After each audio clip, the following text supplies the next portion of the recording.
Hello and welcome to our third broadcast to the Wisdom Factory community. We missed you last week. Maybe you missed us. But in any event, we were busy and couldn't do it. We're here again to continue with our informal chats. And my voice is creaking, which means I'm anxious. So maybe I can relax a little here. And we have a couple people in the film strip with us today. Oh, by the way, I'm Mark, and who are you? I am Adelheid. Adelheid. Yes. Okay, well, in America, that means Heidi. Okay, all right. And we're here with a couple old friends and faces. First of all, from New York, no, New York State, near Schenectady, which is fun to say and hard to spell. Hello, Scott. Hello there. All right. And we also have with us a familiar face, a familiar and friendly and technically capable face of Margarita Crystal Lotus.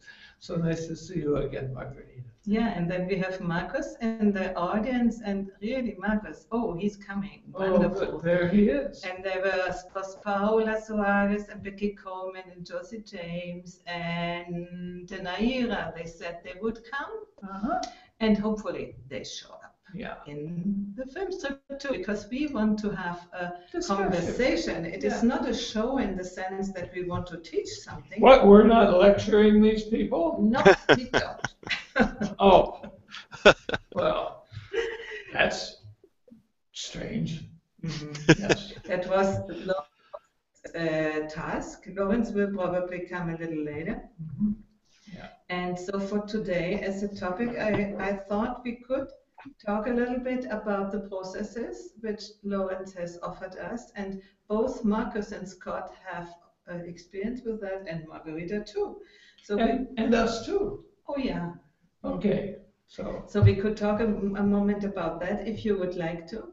Otherwise, we could talk about orange and what does orange in our life. Modernity. Modernity, the level of development of orange.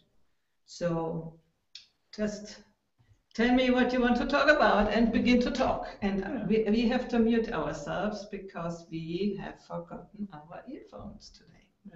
And here it's a little, surrounding, office surrounding. We are in Germany in the office of my brother, and it's a little bit non-acoustically prepared for these things. Lots of hard walls. Yeah, okay. So I give over to who wants, okay?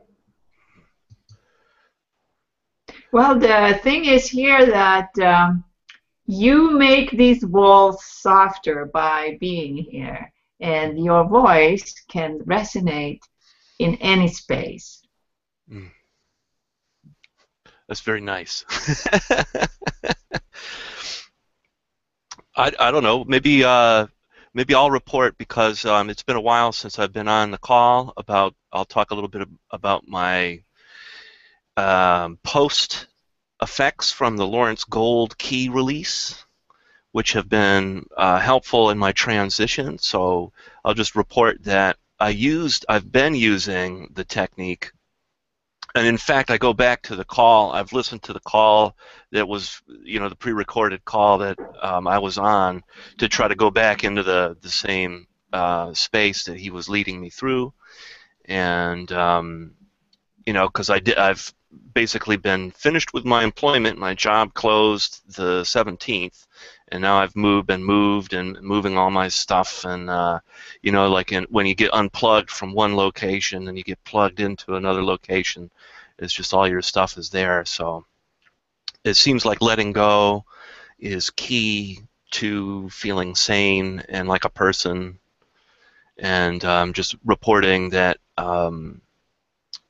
it's been helpful to do the process repeatedly.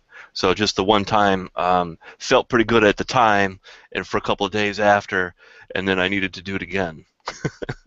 I'll just stop there.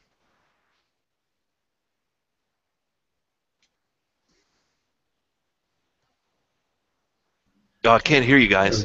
There we go. Yeah, I'm sure that Lawrence will be happy to hear that you're continuing and you're getting positive results. Uh, my experience has been a little bit different. A little bounce after the first time around, and then the other times that we've tried it, uh, it seems just like it works, and it just keeps on working. Uh, and I like it because it's so effortless. Mm. You know, I don't have to figure it out. It's just something that the process does to the mind. The only thing is to have to do it, because we found out that often we, at the end of the day, we said, "Oh, we haven't done Lawrence today." Yeah. So, Yeah. okay, let's talk Marcus. Marcus, yeah, he's Very close the microphone. Well, I find that I think I have to go back a little bit and just rewatch those videos and basically train the process a little bit more, because it's not an automatic thing yet. It's not really internalized on a whole level. And I think there's really quite a lot of things that I need to work through with the help of this process. So yeah, it's might take some time before I get done. Do you have anything to report new since yesterday? Has it been 2 days? 2 days ago, rather?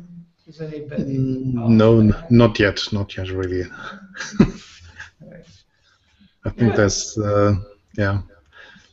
might come along the weekend maybe, but I think there's just too many things that are sort of distracting me right now. So I'm not really sure if I really have to go back and work on the same thing again, or will just need a little bit of more time. Yeah, I think Lawrence always said that this is not a one-time thing. One time is a release there, but I mean, these are things which are normally building up for years and years, and with one time it's lessening, but I think we have to do it more often. And even on the same thing, when you feel that after a while, I mean, he said it takes some days, no? So you are only 2 days over that, so it might still work in you. But then after a week or so, I think it's a good idea to redo it if it's still coming back. And I do it often. Yes, you do. Yeah. Even, I sort of remember it in my mind, and sometimes I get the sequence wrong. Lawrence says the sequence is important, but I think better that than nothing. Right. Yeah, but well, I think the only thing that has changed a little so far is actually when I'm talking to a colleague of mine who really has a lot of questions and is well often stopping me from doing other things on my job. So it's sometimes a little stressful if I have to stop and talk to him. But I think the last few days it's gotten a little bit easier, and I feel a little bit more relaxed now. I think I can just if he comes in, just take a deep breath and give it a few seconds, and then listen and just react in the normal way and see what he needs. So that's definitely an improvement. So it's not like I'm getting overexcited whenever I see him or something. So it's I think it's improving. Yeah. You definitely have worked on this topic, so there is a connection between these things. Yeah, amongst other things. Yeah. And you certainly look calm. Yeah. Yeah. Yeah. Well, it may also be the weather. It's nice and warm. And Margarita? Well, I was just thinking, would it be possible to get the script of the process? So because if I see the text together and then I can remember it better. Yeah, he posted it in the event page on his blog. He has all written out, and it's very long, and you find Yeah. it Our event page. on the event page Yes, of yeah, 2 days sure. ago. Yeah. It is posted there. Yeah. And it's on his blog. It is on his blog, not on its website, but on its blog. He says he's using the blog as sort of as a collection of what he is developing, and so Okay. there's also that one and many other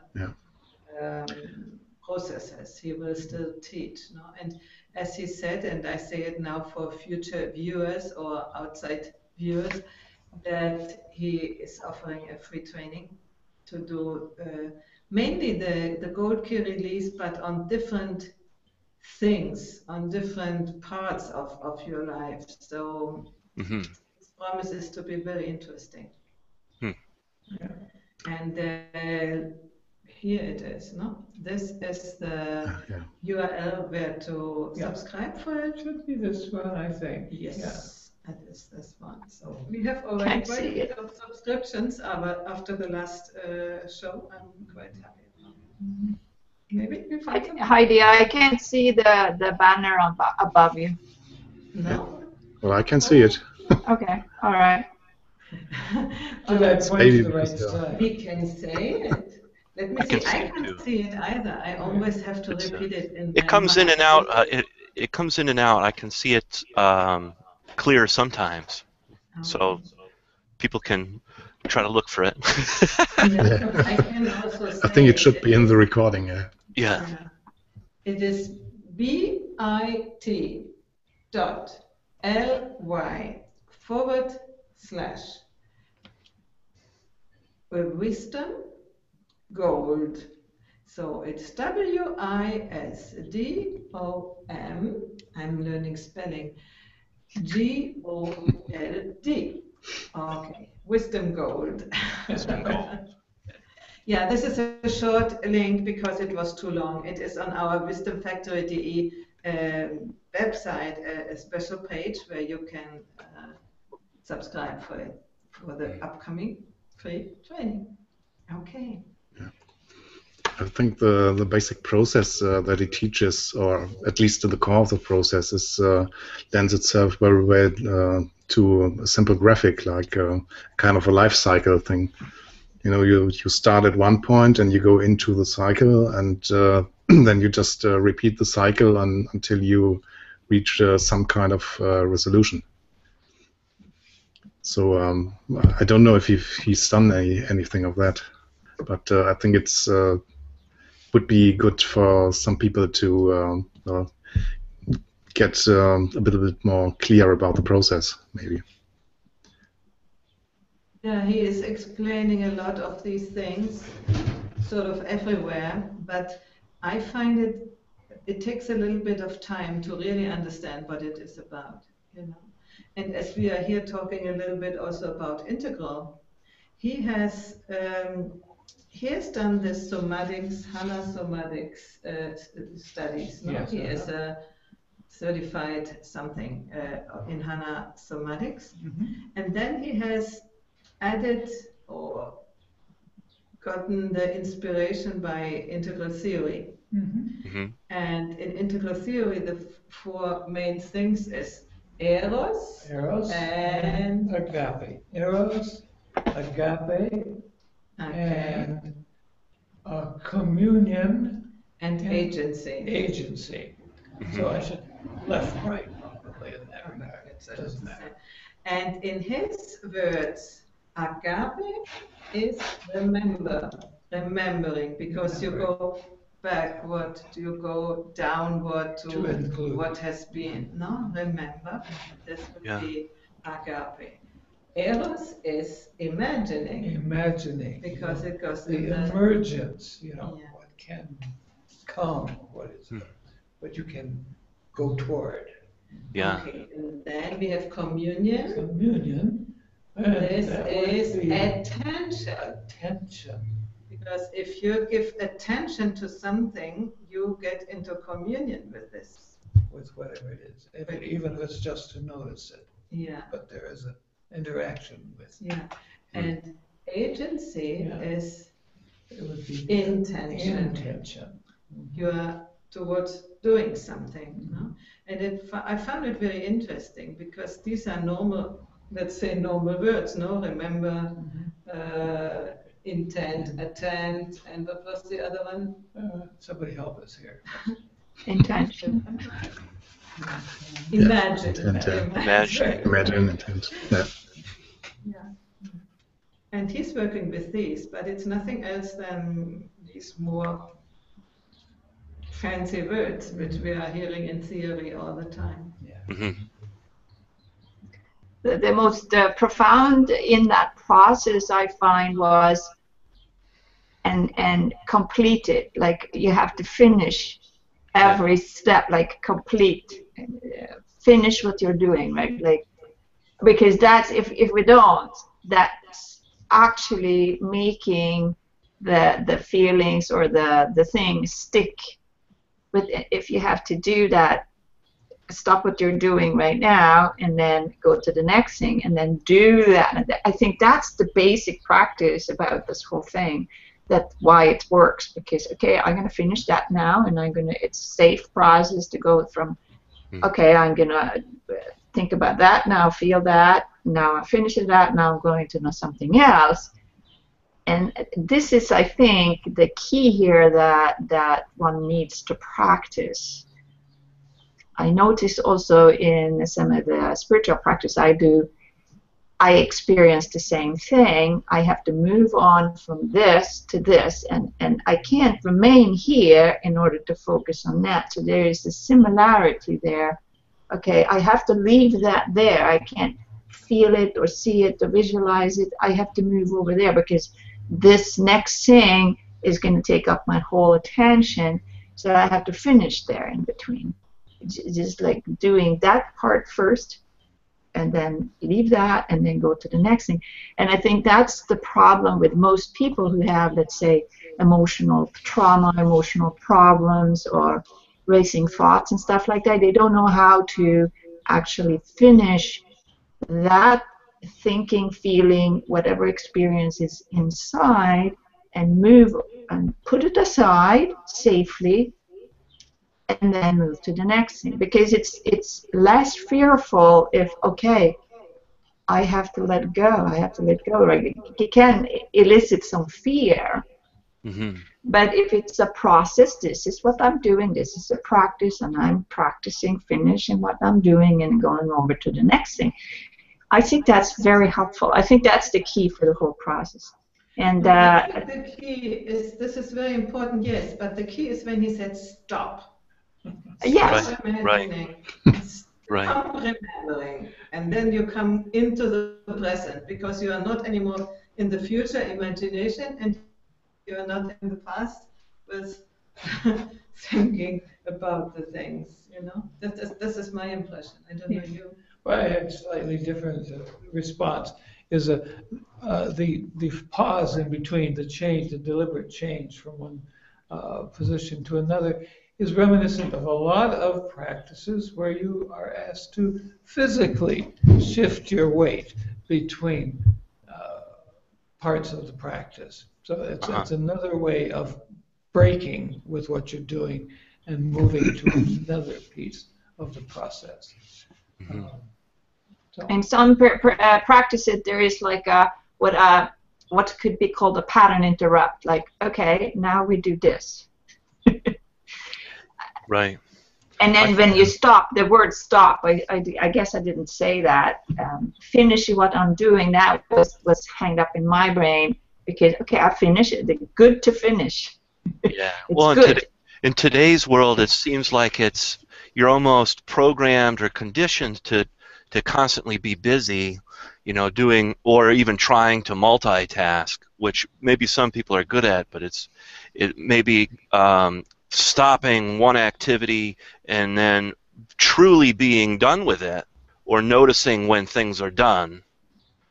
is like noticing when things are over, when the things come to a completion, begins to really help you in your own life, because if things are left unfinished all the time, it just sort of seems to build up. So it seems to sort of get too chaotic, and then emotionally difficult to move on to, let's say, the next thing in your life. It's just the next thing, the straw that breaks the camel's back kind of thing, where, oh, it's too much, this next thing, oh, I'm overwhelmed now. I'm not done with it. Well, it's really, really important that to know, and I heard another mentor, whoever that, I don't remember who it was, his name comes to my mind maybe later, that multitasking, it's useless. Because you focus on this, then you leave it. Now you focus on this. But if you have to focus on this and this at the same time, then you are less efficient. I think it was Eben Pagan, actually, who said that. And so after I heard that, I said to myself, okay, I am wanting to be a good multitasker, because when you're multitasking, you do many, many things. But it's not true, because you're not doing many things. You just are looking at all this mess one has in one's life, and that, okay, I'll look at this now, and look at this, and that, but you really don't know anything or accomplish anything in all of those areas. Maybe a little thing, but then you have to gather your mind again to focus on this. It doesn't work. So, like, I try not to do multitasking, and organize my okay, now I do this, and now I'm doing this. And hello, Lawrence. Yeah. We're just discussing your process here about stop and finish what you're doing, and so I'm just, exploring that. Yeah. Start and stop what you're doing. You mean during coaching, complete what you're doing before the next step? We didn't hear Marcus yet. Yeah. Yes, I think not necessarily only for coaching. It's also for just like other actions that you take or things that you go through. Because sometimes there's a point where you just say, okay, it's too much. You just have to stop, but you're so caught up in the whole thing that it's difficult to stop. And I think just a while ago, somebody suggested something like just like drawing a line on the floor somewhere and just feeling into the moment, basically standing before the line, and then saying, okay, this on the other side of the line, this is my future. I don't want to do this thing that is going on right now. And so you just basically take a step forward, both physically and mentally. And it's somehow easier to just close the door and go on to other things after that. Yeah, especially if the step you took was through a doorway and you have a door behind you, and you leave your office. That's even better. I know that feeling. Believe me, there was a time when I was working until 8:30 at night every night and missing proper dinner time, and I was getting overwrought. That means like that, and I realized this. I cannot do this. So I imposed a discipline to quit at 4 in the afternoon, which in the beginning meant quitting at 4:30. So I understand. I call it the potato chip effect. There's an American snack food called potato chips, and there's a company whose slogan was, "Bet you can't eat just one." And they showed a character eating one and going back again and again for one after the other. And it's like that. Once you get started, sometimes you're on a roll and you want to get a completion, but it takes you too far into the work mode. I know that well. I want to stop in the evening, and then I have to post to that, and now I have to do that, and that, and that, and that, and it goes on and on. Yeah. So the computers stay open till 10, 10:30, 11. Not so much now these days. We are a little bit more relaxed. We're on vacation. We're on holidays. Yeah, I notice your setting is not the usual. Are you still? Where are you? in Coburg. Are you still at your brother's place? Yes, my Oh. brother's. I was born here and I lived until the Abitur. What is Abitur? You're After 13 years of school. Yeah. You know. After graduating. Before I went to Berlin to study at university. After high school. So on this subject of doing too much,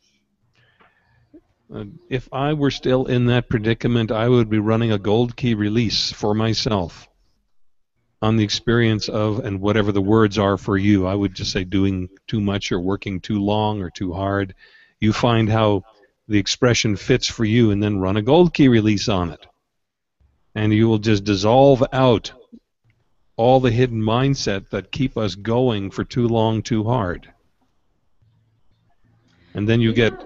I think you are right, but on the other hand, when you have taken over certain responsibilities, you also have to do it. So it should be before deciding to do things, you know. That too. But there's a certain teacher out there whose name is Gene Houston. Yeah, I don't know her. Oh, Jane, yes. Who talked about in one of her courses compressing time. Now, there also was somebody who was in our recent call who talked about planning something and how it didn't work very well to try to plan it for her, but when she ran through the spell maker, all of a sudden the plans came clearly into mind without much effort at all on her part. So I suspect that even if we take on additional responsibilities, we can streamline how we undertake them, how we do them. I'm going to have to do this one myself because, as I've told you, I have so many projects, creative projects, I can't keep up with them. And one of my big complaints has been having to waste time because of breakdowns with my tools, my computer and the other systems that exist in public that we make use of. And I'll tell you, I'm telling it to you, it just told me that I got to tell it to me too, to run a procedure on either doing too much or streamlining how we do what we do. Yeah. Because making something more... In your busyness... Yeah. Oh, go ahead, Scott. Oh, I was just going to kind of piggyback off that and say that we're talking about efficiency. And it's like you can't juggle the entire day without really good focus. And especially if your life gets really complicated and there's a lot going on,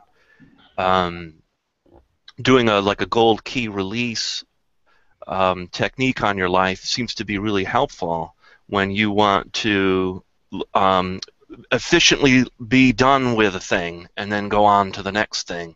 Because I think emotionally and the inner psychological debris, all of the stuff that's floating around in there, can get in the way of actually fulfilling a task. So, and it could be something as easily as being distracted from, like, let's say you're a gardener, and then all of a sudden you find yourself, not doing your gardening, but you're doing something else, and then you're on to something else, and wait, didn't I want to do my gardening? Didn't I want to take care of that? Whoops, all of a sudden I got to go back and do that. And then you get distracted again with the social media or something that is addictive, and then you find yourself all kinds of loose ends that are not finished or not, together or completed. And that's why there's such a benefit in being done with something. Yeah. Lawrence, you missed the beginning when Scott was telling us that his session with you has helped him quite a bit. Well, I'd like to hear that. Yeah, I'll just repeat that then. I will do the technique that you walked me through, and I had to initially listen to the recording on YouTube a couple times to get myself used to how it goes chronologically. Mm-hmm. And I find that it's best to do at night before bed. I kind of go through the technique and then it's easier to fall asleep. It's easier to feel. My dreams are a lot less strange. Oh, that's too bad. Yeah. Sorry. Sometimes it brings things up. So there was that, I forget the term you called for when it will bring things up, and then you have, oh, there it is. There's all my stuff. Burn off. Burn off. That's it. Yeah. So I had experienced some burn off, and then just stayed with it, doing the technique. And I think that maybe naturally we're taught not to stay with stuff that's on the burn off, and then it's easy for it to go back into the patterns.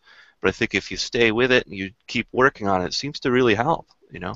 Well, that's good for you. In my case, I found burn off, I couldn't do anything about it. I'd run a gold key release, and it would feel like there was nothing there to work on.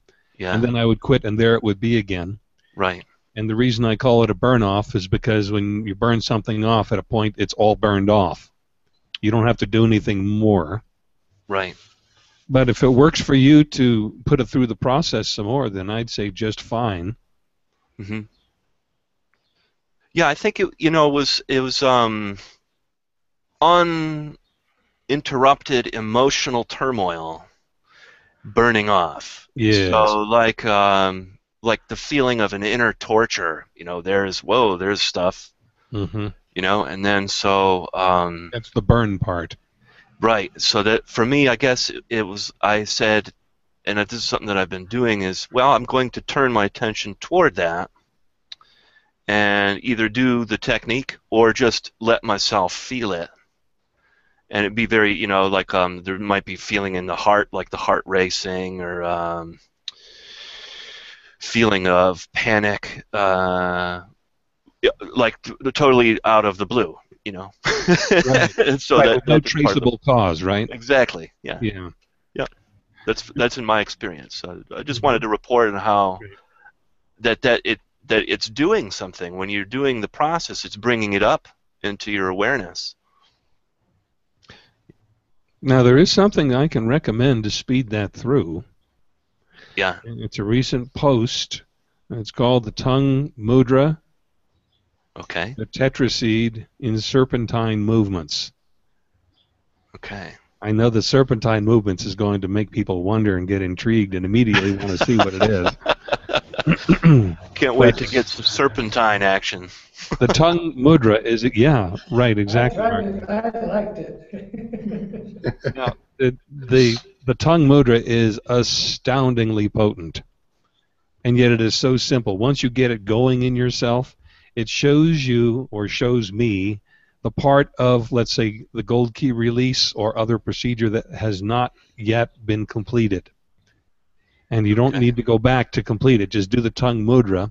It creates certain effects in a person in which they can recognize the part that they're still harboring in themselves, in fact, that they still identify with unconsciously, and immediately allows them to release and shift out of it.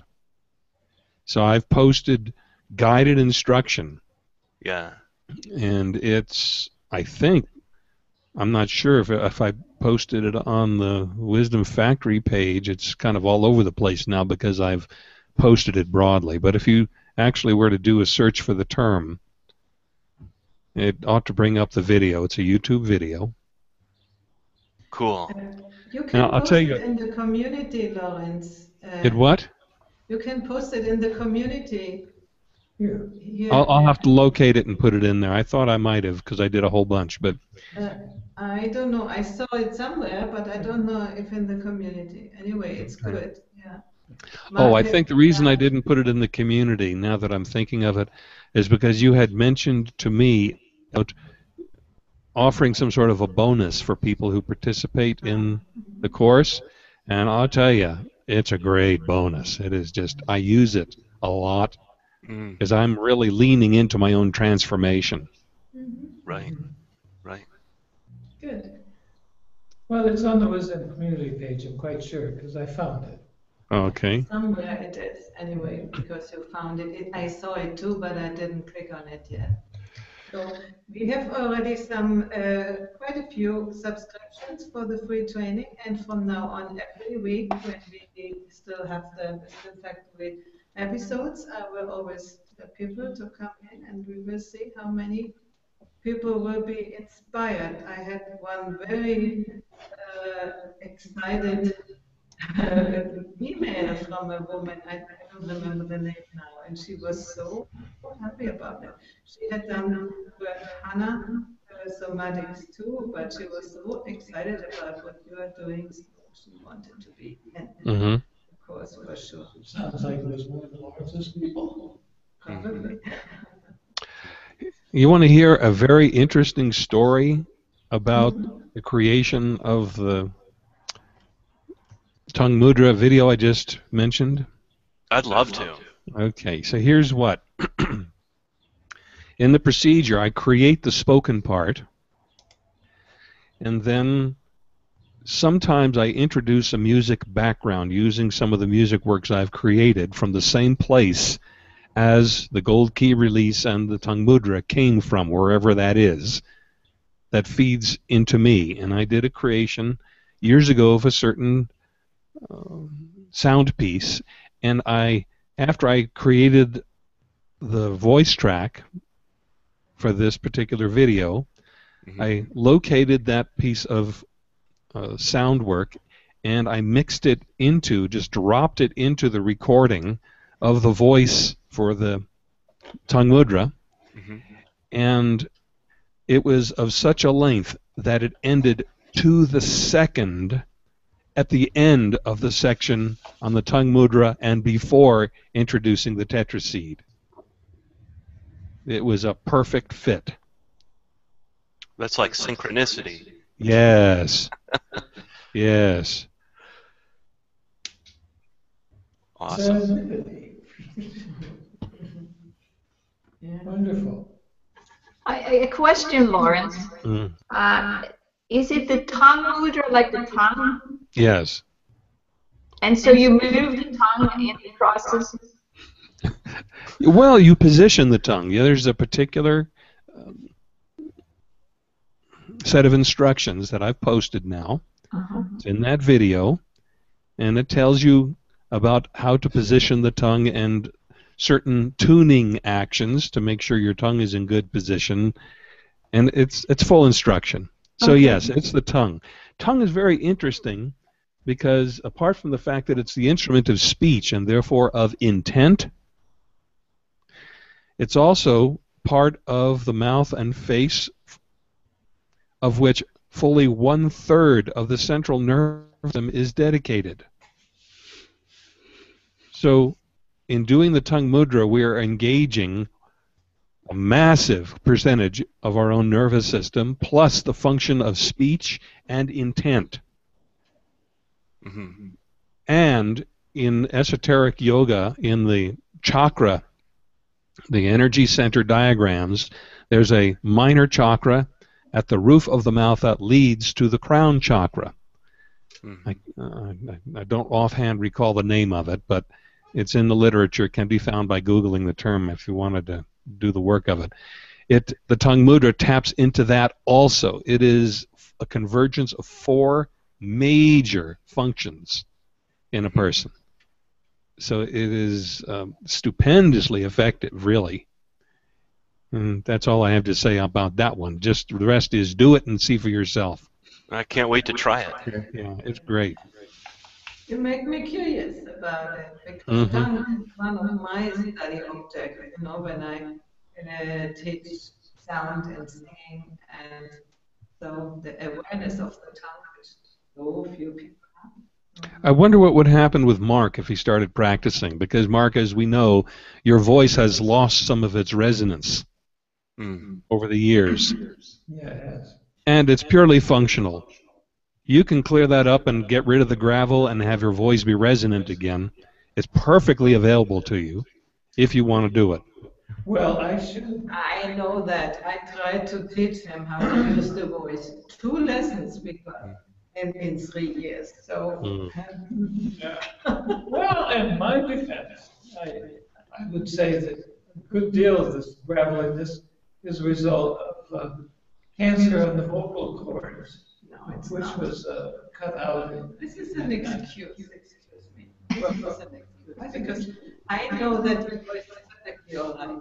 I'm a voice therapist. I should know that. So Perfectly all right.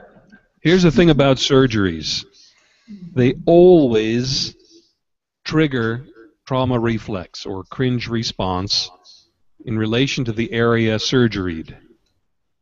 So if a person has abdominal surgery, the abdominal wall tightens up. If it's in the vocal cords, the muscles surrounding and controlling the vocal cords go into a kind of spasm. They lose a measure of voluntary control. So surgeries cause that stuff. Yeah, but when it is activated, it depends on your psychological state. Because I'm observing it when he is completely tranquil Yeah. and quiet, he has the perfect voice. You know, in the morning especially before waking up. That's only for you to hear. Okay, that's it. And as soon as he is in how do you say, fear, his preferred emotion, you know, is an anger type thing. So he enters the thing. Well, it's doable. I've changed my voice. Uh-huh. In fact, there have been occasions when I was recording instructional material where my voice kind of tightened up like that. Yeah. And I did a certain maneuver that I worked out to get my voice to become resonant and drop again. And in the space of less than a minute. Can be done, but you gotta wanna. My procedures take longer than a minute. Yeah. Well, maybe so. I'm just telling you my case because I'm very practiced at this type of thing. But there's a condition which is called spastic dysphonia, in which people lose the resonance to the extreme. Sometimes they can't even sound with the vocal cords. They have to whisper. And there is a muscle that goes from below the ear underneath and attaches to the bone. It's called the hyoid bone. It's a bone to which the tongue is attached, and that when you swallow, it rises, and when you finish the swallow, it drops down again. And that's a direct connection to that line to the larynx, to the voice box. So, yes, it can be changed if you want to. Takes a little practice. Can be done. And then the mudra itself will serve that because it involves tongue. Yeah. I need to collaborate with you, Lawrence, also in that one. Okay. Because the voice is always has been my, 20 years of work and research on it. So it's another way. I'm doing it with voice, physical consciousness of resonance and relaxation and all these things. But if there is something which I saw that for men often it's more difficult to be aware of what is going on in their bodies. Women it's not always, but normally easier. And to have something which is facilitating that. Good.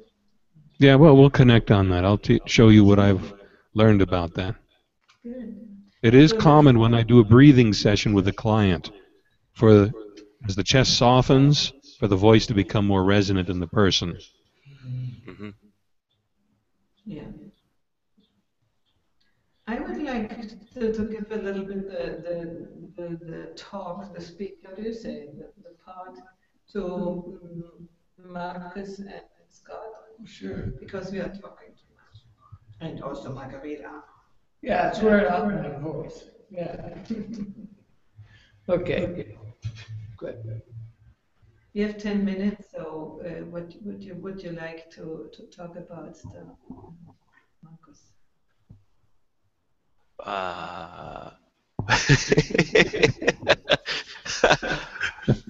How about Marcus goes?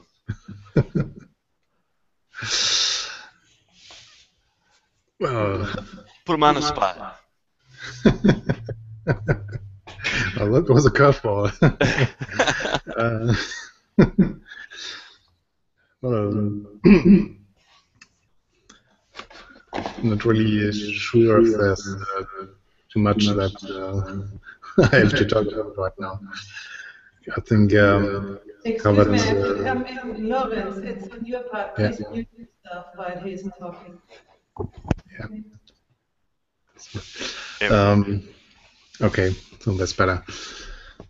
So yeah, I think we talked about the thing that about not being able to stop some things and before getting to the next level. Essentially, I think what is also happening usually is if you're just overwhelmed by the things you do, because you're working on one thing and you're trying to focus on it, and other things come up and you're interrupted. You really have to stop and listen to other people that you might have to help in some way. And what sometimes it's the thing maybe of setting up a priority thing, just like saying, okay, this is more important than the stuff that's coming up now, and really focusing on that and finishing it first before you really go off to other things. But I think the difficult thing might be some things. All of these things actually have some side effect, and you're just sort of gathering maybe things that are stressing you, and it's slowly building up like a kind of bad energy reserve. And I think just letting go of this thing and working it off is sometimes really difficult, because it's usually got a lot of different angles to it, because there's so much different things that have been accumulated over time and which just form up this whole big lump sort of thing.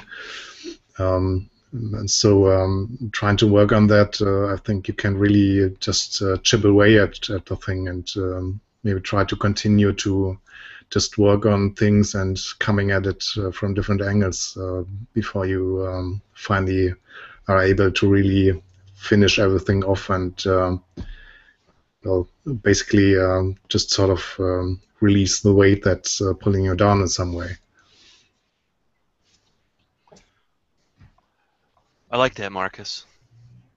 I'll go. I'll just respond to what you're saying.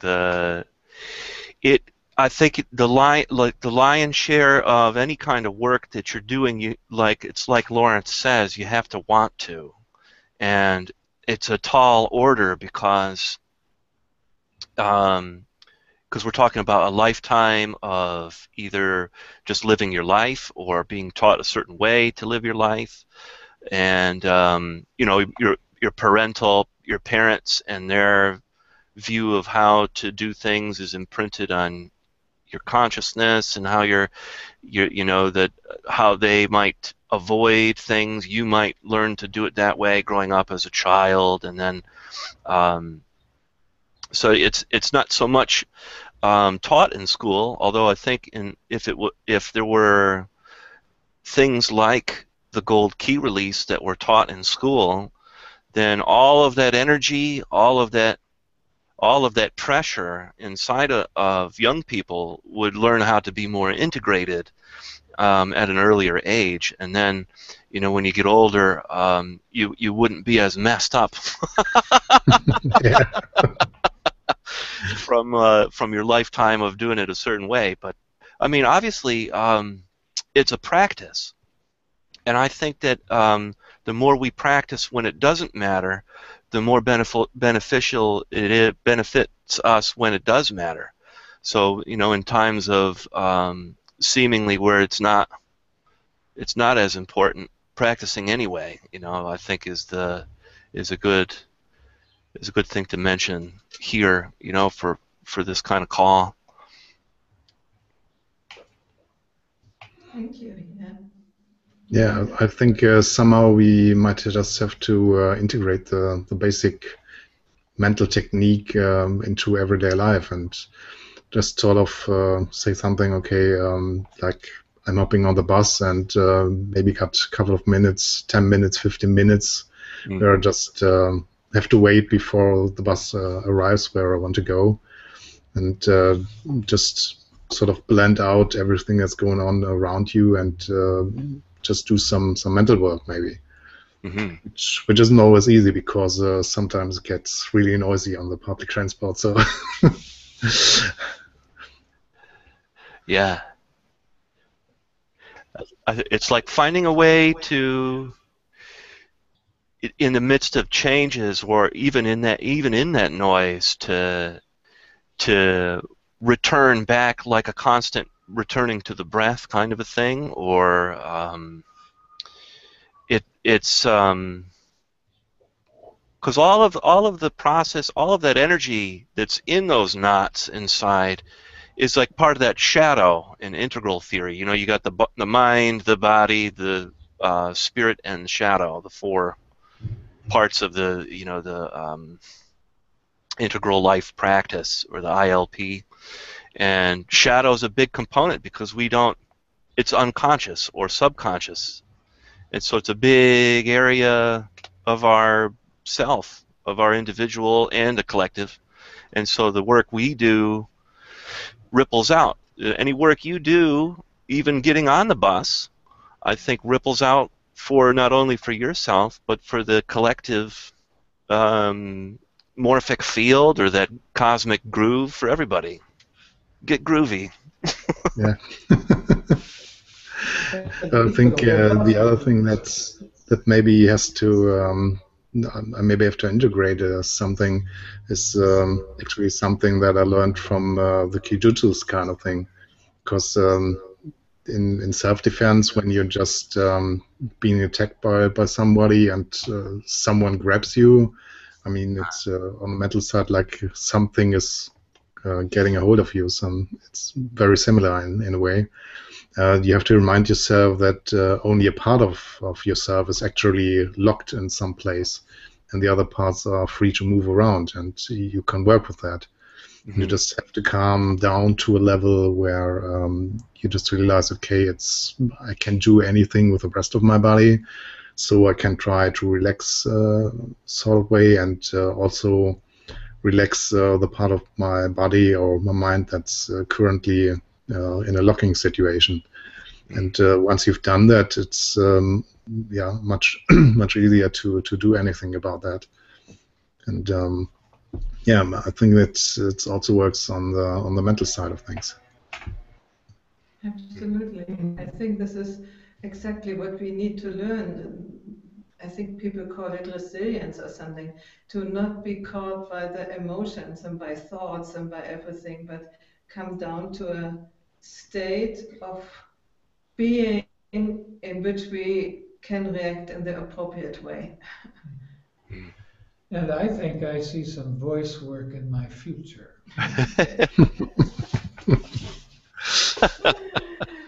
We want to hear you sing. In 3 minutes, some last words for today. Margarita. Yes, I can do some last words. I am Not interested the in very the. last bit, only for today, okay? Well, as you defined the last word, I'm very happy you defined the last word, because then it wouldn't be the final last word, but for the final. And so I can stop and move over to the next part of my life. And I have got a great insight here by everyone who has shared these things, and the importance of actually stopping and then hand it over there, and then, okay, what do I do now? Now I'm going to go out in the sunshine. And that's my last word. Very nice.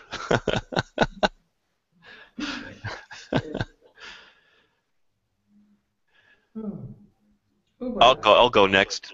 Last word from Scott to you guys. I think for me my final thought is that integrate. integrate your work. That and it's a constant thing. So anything that is brought up by the gold key release or from your day-to-day situation, whatever life presents, I think it's just to practice it, just to actually continue to absorb it into your life, and then come from that place day to day. So it's easy to learn a new thing or go and find out a new thing, but it's another thing to actually make it a part of your life, to make it a part of what you do, and to come from that work as well. So it's like it's another thing. It's walking the talk is what I'll say. Walk the talk. Great.